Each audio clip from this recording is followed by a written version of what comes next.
Honourable Allahabad high court में आज श्री कृष्ण जन्मभूमि विवाद मामले को लेकर के सुनवाई हुई है, तो क्या सुनवाई हुई?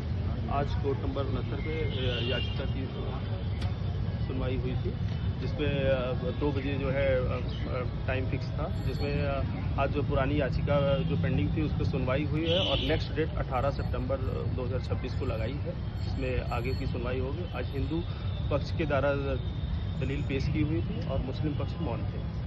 We had a full faith on judiciary, so by 18 this time has been fixed. Probably उस दिन हमारी जो है पेंडिंग सूट डिसाइड हो जाएगी। बात बिंदु फाइनल हो चुके हैं। अभी विपक्ष से जो है कोई बयान आया नहीं है, देखते हैं 18 को क्या होता है, बट हमें न्याय व्यवस्था पर पूर्ण विश्वास है। यह जो न्याय की लड़ाई है हम पूर्ण जीतेंगे। अपना इंट्रो दे दीजिए। हमारा इंट्रो अधिवक्ता अविनाश ओझा, मैं इसमें इनका काउंसिल हूँ। आप अपना अधिवक्ता नीतीश कुमार सोनी, इलाहाबाद उच्च न्यायालय। हिंदू पक्ष और मुस्लिम पक्ष के सभी अधिवक्ता हाजिर रहे और माननीय न्यायालय में जो पुरानी एप्लीकेशन बनी हुई है उन्हीं एप्लीकेशन पर आज विचार विमर्श किया गया। हिंदू पक्ष की तरफ से और मुस्लिम पक्ष की तरफ से अधिवक्ताओं ने बहस की, तो माननीय न्यायालय ने दोनों पक्षों को सुनने के बाद में अगली सुनवाई के लिए 18 सितंबर की डेट लगा दी है। तो क्या हिंदू पक्ष की तरफ से क्या जो है दलील रखी गई? देखिए, जो पुरानी एप्लीकेशन पेंडिंग थी, जो बिंदुवार तय होने थे, उन्हीं पर आज चर्चा हुई। तो माननीय न्यायालय ने जो सभी 18 वादों को सुना और सुनने के बाद में अगली सुनवाई के लिए 18 सितंबर की डेट लगा दी है। मुस्लिम पक्ष की तरफ से भी कोई दलील दी गई है? आज मुस्लिम पक्ष मौन रहा, उनकी तरफ से कोई दलील नहीं दी गई।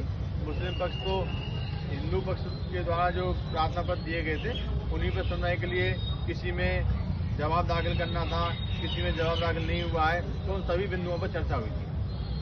अगली डेट आपने बताई? अगली डेट के लिए अब 18 सितंबर को लगी है, तभी सुनवाई होगी।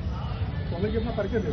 मेरा नाम दिनेश फलाहारी है और मैं श्री कृष्ण जन्मस्थान मामले में सूट नंबर 8 और सूट नंबर 12 में याचिका करता हूँ। आप लोग इस पर कुछ बोलना चाहिए, एक एडवोकेट का ही वर्जन होगा ना, कोई भी आप जो भी देना चाहे। आज माननीय प्रयागराज हाईकोर्ट में श्री कृष्ण जन्मस्थान से शाही ईदगाह मस्जिद और मीना मस्जिद को हटाने वाले केस में सुनवाई हुई। हिंदू पक्ष और मुस्लिम पक्ष के सभी अधिवक्ता मौजूद रहे। पुरानी एप्लीकेशनों पर चर्चा हुई, बिंदुवार तय हुए। माननीय न्यायालय ने दोनों पक्षों को सुनने के बाद में अगली सुनवाई के लिए 18 सितंबर की डेट लगा दी है।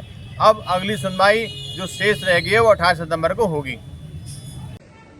आज माननीय इलाहाबाद हाई कोर्ट में श्री कृष्ण जन्मभूमि के द्वारा जो केस चल रहा है, जिसमें मुख्य याचिकाकर्ता परम पूज्य संत दिनेश फलाहारी जी महाराज हैं और दूसरी याचिकाकर्ता नीतू चौहान जो कि रुक्मणी देवी की वंशज हैं। परम पूज्य संत दिनेश फलाहारी जी नंगे पैर रहते हैं, फलाहार पे रहते हैं, इसी आस्था, श्रद्धा और विश्वास और व्रत के साथ कि श्री कृष्ण जन्मभूमि जल्द ही आजाद है। ये case honourable Allahabad high court में चल रहा है। आज सुनवाई थी, जिसमें बंद लिफाफे में रिपोर्ट मथुरा एसपी के द्वारा दाखिल की गई है, जिसमें पिछले दिनों कुछ लोगों के द्वारा कार सेवा की बात कही गई थी, जिसका परम पूज्य संत दिनेश फलाहारी जी से कोई किसी तरह का संबंध नहीं है, क्योंकि दिनेश फलाहारी जी मथुरा वृंदावन के बहुत उच्च कोटि के संत हैं, वहां रहते हैं और कार सेवा की उन्हें करने की जरूरत नहीं। वो तो वहां प्रतिदिन सेवा ही करते हैं। जब भी हम लोग कोई जाते हैं, दर्शन भी कराते हैं और सब कुछ होता है, वहां तो लगातार पूजा पाठ करते हैं।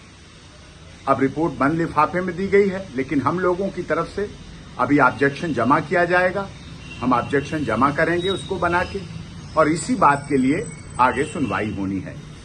आज सुनवाई लंबी चली, सभी पक्षों को सुनकर उसके बाद आगे के प्रोसेस किया गया और हमें आशा ही नहीं अपितु उम्मीद है, विश्वास है, न्यायपालिका पर विश्वास है कि जैसे श्री राम जन्मभूमि के लिए बहुत समय लगा, इतना लंबा समय श्री कृष्ण जन्मभूमि मुक्ति आंदोलन के लिए, श्री कृष्ण जन्मभूमि ट्रस्ट के लिए और हमारी याचिकाओं पर इतना लंबा समय नहीं लगना चाहिए। सबको पता है मुगल आताताई थे, आक्रमणकारी थे और उन्होंने बिल्कुल इसी तरह से ऐसे ईदगाह को वहां बनाने का काम किया जो कि अतिक्रमण था, और वो जल्दी से जल्दी जो स्टिग्मा लगा हुआ है सनातन धर्म पर वो समाप्त होना चाहिए। और सुनवाई जल्दी हो रही है। अब इसमें अगली तारीख 18 सितंबर की दी गई है। उससे पहले हम लोग अपने ऑब्जेक्शन फाइल करेंगे और परम पूज्य संत दिनेश फलाहारी जी की तरफ से भी और रुक्मणी देवी जी की वंशज नीतू चौहान जी की तरफ से भी ऑब्जेक्शन फाइल किए जाएंगे। अगली तारीख 18 सितंबर।